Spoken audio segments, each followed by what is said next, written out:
ibwirizwa shingiro turije ko turabe ivyanditse naganda babwire uwutayitaririye igihugu ari umumenja dusome mwumvirize ingingo ya 72 y'ibwirizwa shingiro ivuga iti umurundi wese ategereza gukingira intayi y'ukwikukira n'imbibe z'igihugu ako nagace ka mbere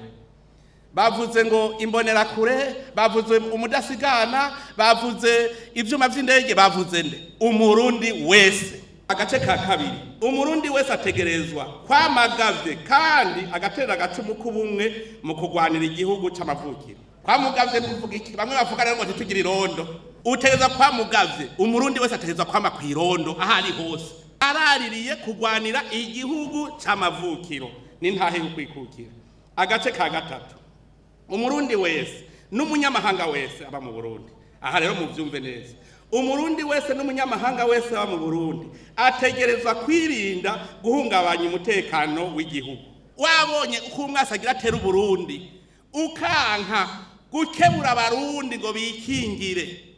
ubumenje ni igicumuro gihanwa kuko warubizi ko bagira baze kwica abantu